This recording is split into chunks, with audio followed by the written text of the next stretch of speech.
cubriré. Crear. Aprender. Participar. Televisión más internet. www.encuentro.gov.ar.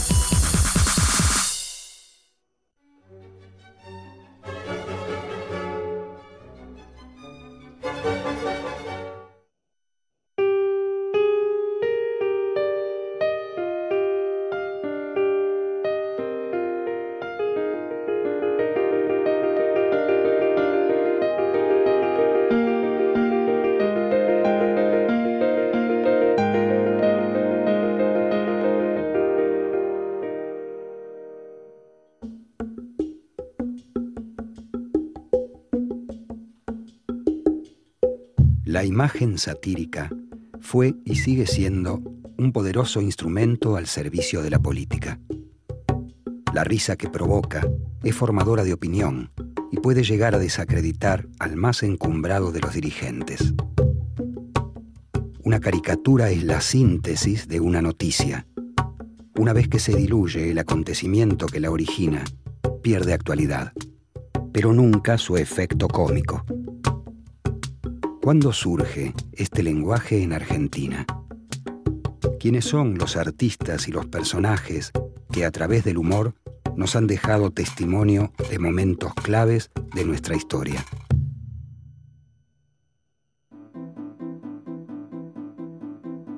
Siglo XIX.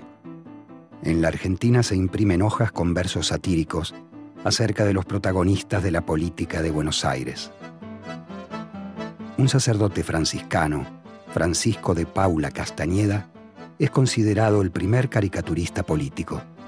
Sus ataques se dirigen tanto al rey de España como a los dirigentes criollos. Entre 1830 y 1850, el humor político se centra en un solo tema: el enfrentamiento entre unitarios y federales. Desde el exilio en Montevideo, los opositores a Rosas publican dos periódicos, El Grito Argentino y el muy explícito Muera Rosas, donde las caricaturas lo muestran como una criatura monstruosa.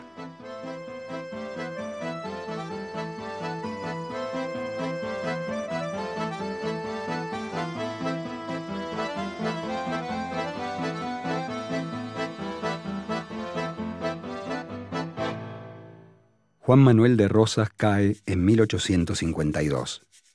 Un año después se sanciona la Constitución Nacional, que ampara la libertad de expresión. En Buenos Aires surgen diarios como La Nación e infinidad de revistas de caricaturas. Una década más tarde, nace el primer periódico de humor gráfico político en nuestro país, El Mosquito. Fundado por un inmigrante francés, Henri Meyer, constituye un momento singular de la prensa satírica nacional, por su carácter independiente y profesional. Los redactores son el mismo Henri Meyer y Eduardo Wilde, un prestigioso médico que llega a ser ministro de Justicia e Instrucción Pública del gobierno de Roca.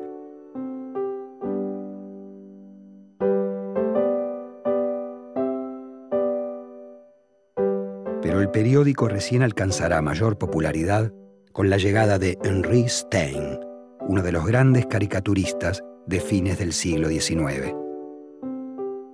Nacido en París, Stein llega a Buenos Aires con proyectos comerciales, pero fracasa. Decide entonces valerse de su formación como dibujante. Stein se convertirá en director de El Mosquito y permanecerá como caricaturista por más de 20 años. En 1883 llega de Madrid otro dibujante, Eduardo Sojo. Con él se inicia el período dorado de la caricatura argentina. Sojo funda en 1884 Don Quijote, un periódico satírico similar a El Mosquito, del que será el principal competidor. El formato de Don Quijote, una hoja de periódico doblada al medio con el texto de un lado y la litografía del otro, permite exponerla en vidrieras y llegar a un público más amplio. Ese mismo año de 1884 se sanciona la Ley 1420, que establece la educación pública y obligatoria. A medida que el nivel educativo crece, el mercado cultural argentino se expande a través de una masa de lectores cada vez más amplia. El lema de Don Quijote, "Este periódico se compra pero no se vende", expresa la característica de una línea editorial independiente del poder político y de intereses económicos. Sin embargo, Stein, su rival de El Mosquito, logra instalar la sospecha de que Don Quijote acepta dinero de algunos políticos a cambio de no verse ridiculizados por sus dibujantes. Por ese entonces las caricaturas comenzaban a infundir temor entre la clase dirigente. Las caricaturas de Sojo, cuyo seudónimo es Demócrito, son provocativas. A través de un amplio abanico de temas, atacan a la élite oligárquica que gobierna el país. Representa a los personajes como animales, según los rasgos de la personalidad. El zorro es Roca, el burrito cordobés, Juárez Celman. También usa la simbología cristiana, vía crucis, martirios, crucifixiones, pero resignificados en clave política. Y se vale, además, de alegorías republicanas, como la figura femenina con el gorro frigio, a la que Sojo muestra asediada y violada por los políticos de turno. Estas transgresiones le valen varios encarcelamientos. Incluso llegan a secuestrarle la piedra litográfica. Este hecho da argumentos a Sojo para pronunciarse contra la censura, lo que multiplica las ventas de su periódico. A pesar de su condición de extranjero, Sojo se compromete con la política local. Don Quijote toma parte activa en la Revolución del 90 y la renuncia de Juárez Celman es considerada como un triunfo de la publicación. En 1891 parte hacia España y deja como director de la revista al dibujante gallego José María Cao Luaces.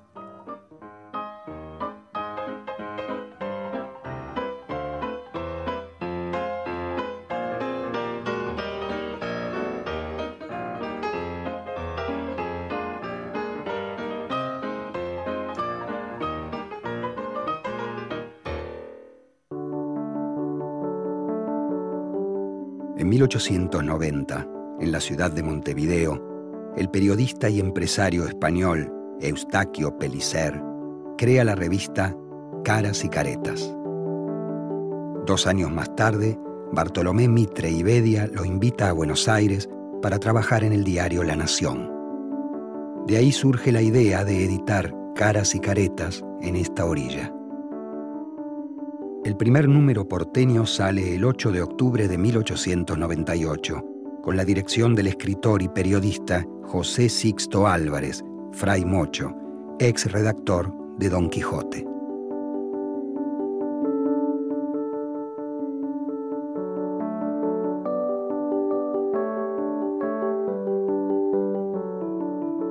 Caras y Caretas, semanario festivo, literario, artístico y de actualidades, es el primer magazine argentino.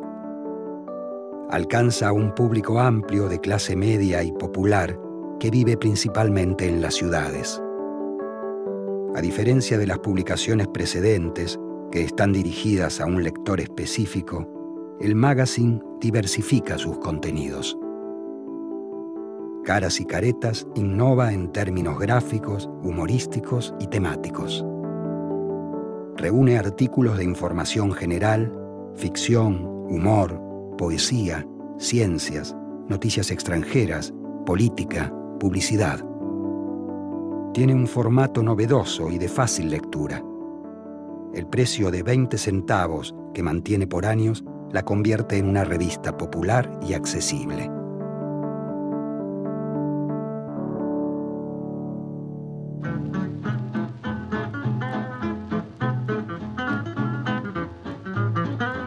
En Caras y Caretas se lucen las plumas de Cao y Mayol. En la misma línea estética e ideológica de Don Quijote, satirizan la política del momento. Caras y Caretas es pionera en la publicación de historietas, serie de dibujos secuenciales que constituyen un relato cómico o de aventuras, con o sin texto. Las historietas comienzan a publicarse a fines del siglo XIX en Estados Unidos para aumentar la venta de diarios sensacionalistas que compiten entre sí. En 1912, y a lo largo de 15 años, Caras y Caretas publica Las aventuras de Viruta y Chicharrón, una tira a colores de autor desconocido, posiblemente estadounidense, que emplea el clásico globo para los diálogos. En ella se narran las aventuras de dos personajes, un grandulón ingenuo y un vivillo, que concluyen de manera calamitosa.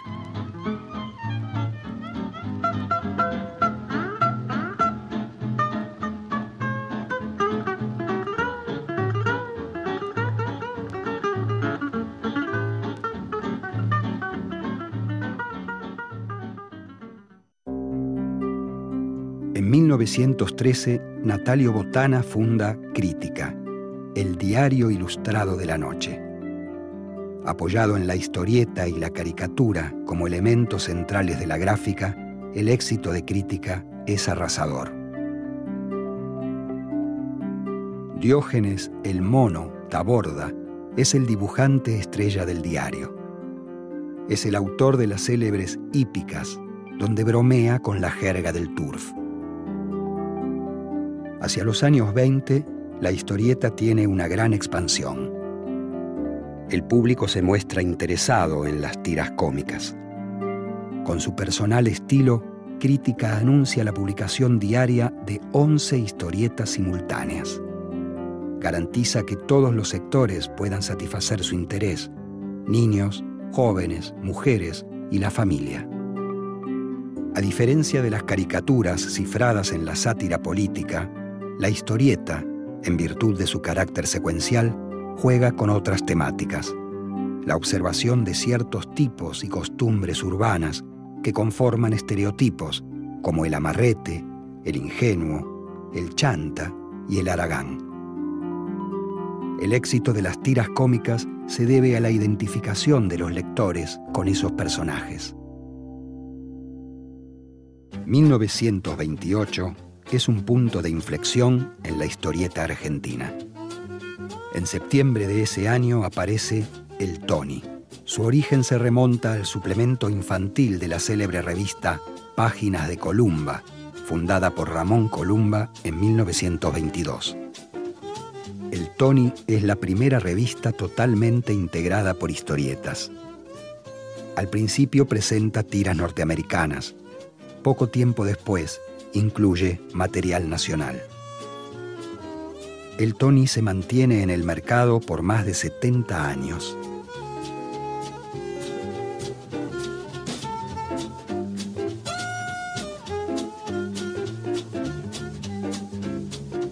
Ese mismo año de 1928, el diario Crítica anuncia la llegada de un nuevo personaje, Patoruzú, una de las historietas más recordadas del siglo XX. Su autor, Dante Quinterno, se forma en la redacción del diario Crítica al lado del legendario Mono Taborda. En 1927 aparece Don Gil Contento, un porteño que aspira a formar parte de la aristocracia de Buenos Aires. El 18 de octubre de 1928, el diario anuncia las aventuras de Don Gil Contento con un indio tehuelche, el cacique Curúa Curihuahuigua, mencionado con ese nombre por única vez. El mismo Don Gil, en la tira, lo rebautiza como Patoruzú. Unos días más tarde, Patoruzú desaparece de Crítica para reaparecer en el marco de otra historieta, Julián de Montepío, un porteño vividor y juerguista que será el antecedente de otro personaje emblemático, Isidoro Cañones. ¿Cómo y por qué introduce Quinterno la figura del indio. En un reportaje concedido en 1931, el dibujante explica: estaba buscando un personaje. Encontré a Patoruzú después de haber estudiado la psicología de los indios que sobreviven en el país, y me interesó por bonachón e ingenuo, que se fue avivando al llegar a la ciudad.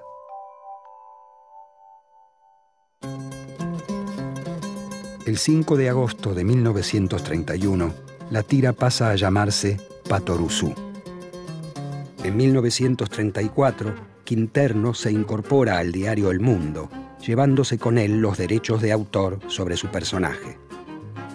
Se trata de un caso sin precedentes. Hasta ese momento los derechos quedaban para el diario.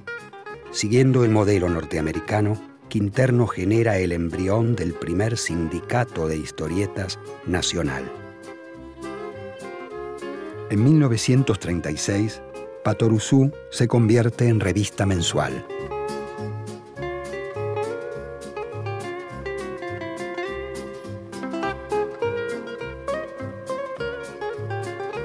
El éxito de ventas es sorprendente. En 1937, la revista se hace quincenal y al año siguiente, semanal. Ese mismo año sale a la venta el primer número de El Libro de Oro de Patoruzú, que se publica hasta 1985. La revista deja de aparecer en 1977, aunque sus historias se siguen publicando hasta la actualidad.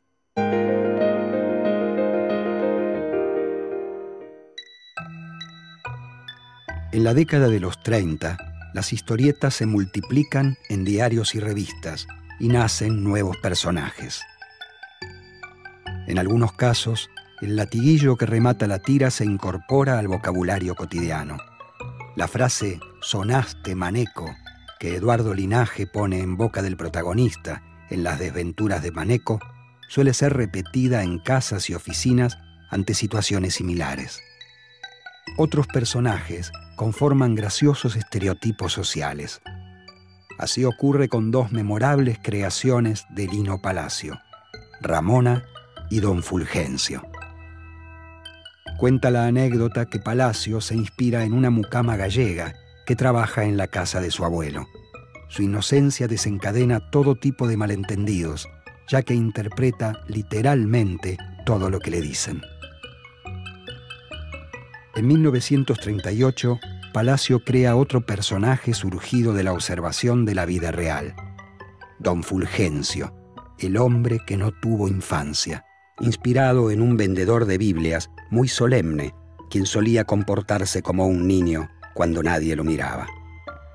Estos personajes se caracterizan por basar su humor en una determinada cualidad que produce el efecto cómico, repitiéndose este recurso de tira en tira.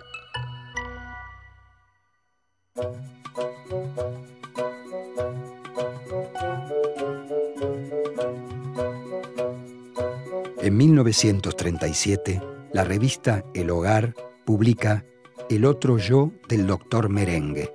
Su autor, José Antonio Guillermo Di Vito.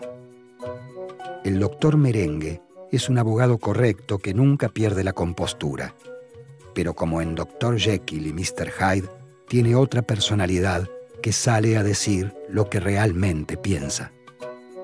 Su esposa y su jefe suelen ser el blanco del otro yo, que también surge para burlarse de los defectos ajenos, mostrar ironía o incredulidad y, por supuesto, perseguir mujeres.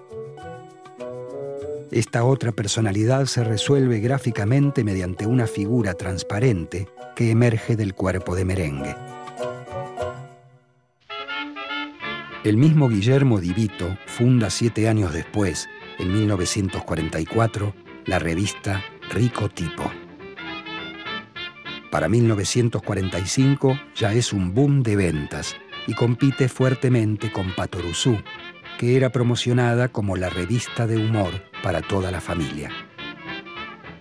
En contraposición a esto, Di Vito, en Rico Tipo, derrocha picardía, abunda en comentarios audaces y muestra jovencitas en malla o shorts muy atrevidos para la época, imponiendo un modelo femenino.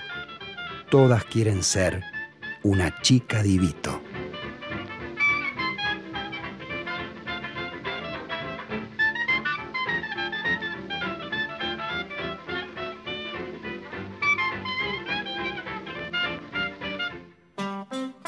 Desde noviembre de 1941 aparece Cascabel, un prestigioso semanario humorístico.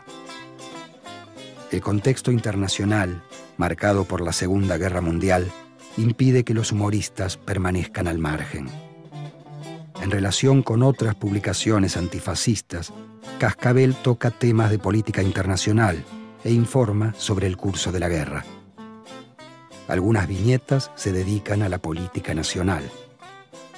El humor define posiciones dentro del mapa ideológico local. Cascabel mantiene su estructura hasta agosto de 1945. En esa oportunidad aparece la primera nota irónica sobre un coronel, ascendente personaje de la política argentina, con nombre cortito y difícil de olvidar: Perón. El martes 16 de octubre, en la caricatura de tapa, Camblor alude a Perón a través de una pera aguzanada caída del árbol, mientras un gauchito se aleja silbando satisfecho. Unos días más tarde se retiran los ejemplares de la venta. Los dibujantes festejan. La metáfora a partir del nombre es un motivo fácilmente explotable desde la gráfica y les permite eludir la censura. José Antonio Ginso, el célebre Tristán, desde el periódico socialista La Vanguardia, saca el mayor partido a la afamada fruta de la época en viñetas que son celebradas por la clase media. Al igual que otros, Tristán pone en movimiento mecanismos propios de la caricatura moderna. Los sentimientos agresivos se subliman a través de la burla descalificadora.